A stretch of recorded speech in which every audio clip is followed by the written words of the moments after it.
Herkese selamlar. Öncelikle uyarmak isterim ki bu parça çoğu kişide kırık. Bende de sol tarafta kapakta kırıklık mevcut. Bundan dolayı Twitter'ları sökmeden önce birkaç kere düşünmekte fayda var.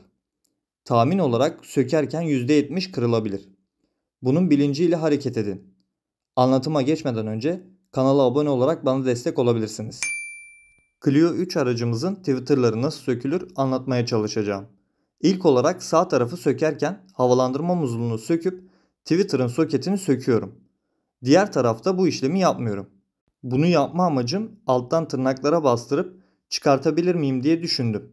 Fakat alttan tutabileceğimiz maalesef bir yer bulunmuyor.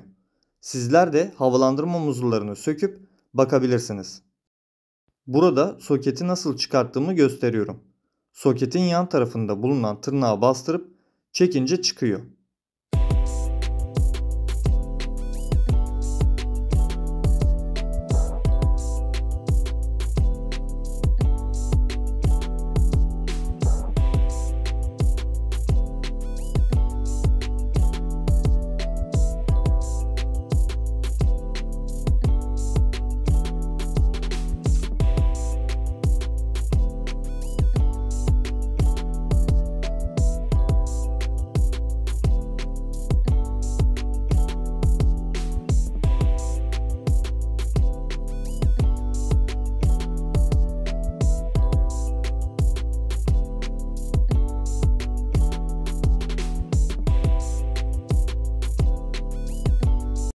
Twitter kapağını hafif kaldırıp kasayı plastik trim sökme aparatıyla tamamen kaldırıyoruz.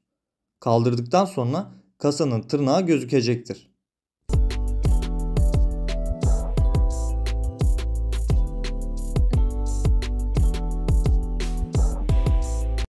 Bu şekle geldikten sonra sağ ve solundan baskı uygulayıp tek taraftan da yukarı doğru kastırıyoruz. Çıkarttıktan sonra alttaki tırnak sistemini gösterince daha iyi anlayacaksınız. Kapak tırnakları kasıp kasanın çıkmasını sağlıyor.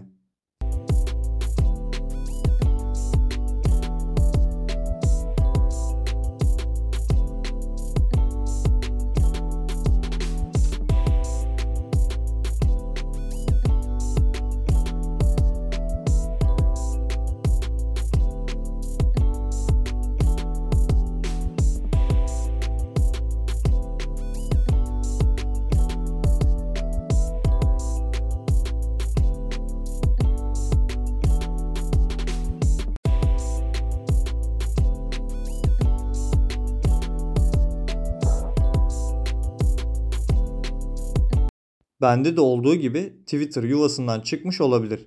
Tekrardan kasaya takıyorum. Taktıktan sonra kastırdığım tırnak mantığını gösteriyorum.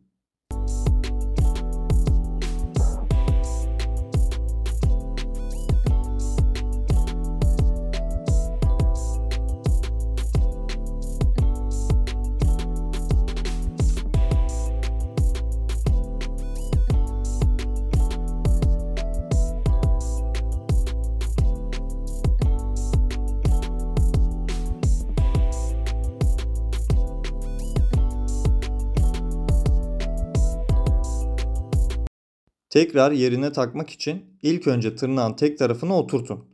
Daha sonra hafif kastırarak diğer tarafı oturtturabilirsiniz.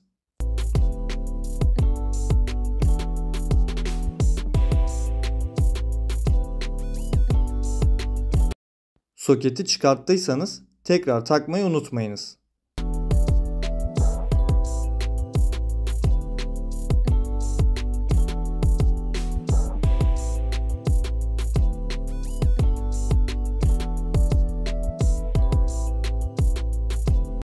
Bu tarafta havalandırma musluna işlem yapmadan çıkartıyorum.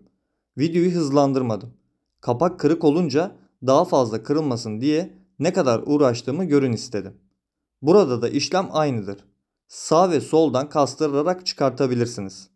Çıkarttıktan sonra oraya daha güzel bir Twitter takabilirsiniz. İnşallah yardımcı olabilmişimdir. Yine altını çizerek söylüyorum. Parça kırılabilir. Bunu göz önünde bulundurarak sökme işlemi yapınız. Kanala abone olmayı, videoyu beğenmeyi unutmayınız. Başka araç ve videolarda görüşmek üzere. Kendinize iyi bakın.